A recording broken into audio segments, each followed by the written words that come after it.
Assalamualaikum warahmatullahi wabarakatuh.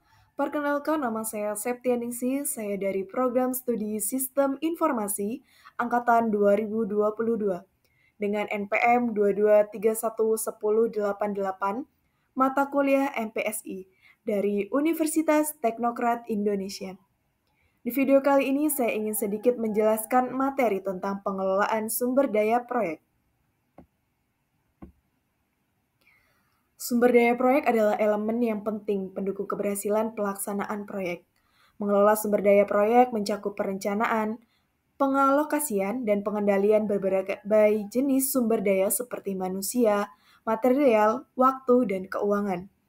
Pengelolaan yang efektif memastikan proyek berjalan sesuai dengan jadwal, anggaran, dan kualitas yang diharapkan. Adapun jenis-jenis sumber daya proyek yang pertama yaitu sumber daya manusia atau tim proyek, tenaga ahli dan stakeholder, kompetensi, keterampilan, dan pengalaman individu. Yang kedua, sumber daya material, bahan baku, alat, dan peralatan yang diperlukan untuk menyelesaikan proyek. Yang ketiga, sumber daya keuangan, yaitu anggaran proyek, biaya operasional, dan cadangan. Yang keempat, sumber daya waktu, durasi proyek, jadwal kegiatan, dan tanggat waktu. Dan yang terakhir yaitu teknologi dan informasi, sistem perangkat lunak, alat komunikasi, dan pendukung. Langkah-langkah pengelolaan sumber daya proyek yang pertama yaitu perencanaan sumber daya.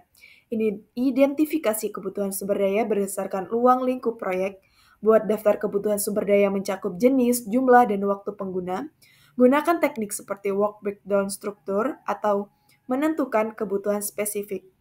Yang kedua, pengendalian sumber daya. Pilih vendor atau penyedia yang sesuai dengan material atau jasa yang diperlukan. Lakukan negosiasi, kontrak, dan pastikan kesepakatan sesuai dengan kebutuhan proyek. Pastikan sumber daya tersedia tepat waktu untuk menghindari penundaan.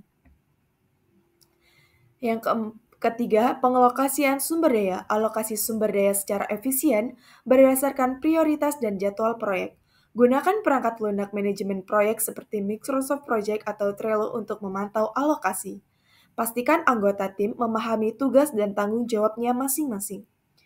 Lalu ada keempat, pengendalian sumber daya.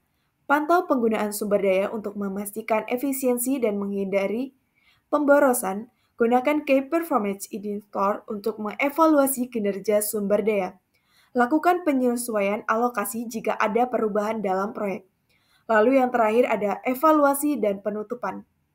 Lakukan evaluasi untuk akhir menilai efektivitas pengelolaan sumber daya.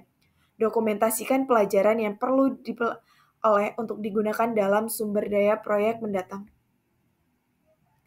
Tantangan mengelola dalam sumber daya proyek yang pertama yaitu keterbatasan sumber daya, yang kedua perubahan ruang lingkup, yang ketiga komunikasi yang kurang efektif, dan yang keempat manajemen konflik. Sistem mengatasi tantangan. Yang pertama perencanaan yang matang, kedua meningkatkan keterampilan tim, yang ketiga komunikasi yang efektif, dan yang terakhir menjamin manajemen konflik yang proaktif. Dapat disimpulkan, mengelola sumber daya proyek adalah aspek kritis yang membutuhkan perencanaan, penegosiasian, dan pengendalian yang cermat dengan pendekatan sumber daya yang diatasi sehingga proyek dapat mencapai tujuan dengan efisien dan efektif. Mungkin itu saja yang dapat saya sampaikan. Saya akhiri. Wassalamualaikum warahmatullahi wabarakatuh.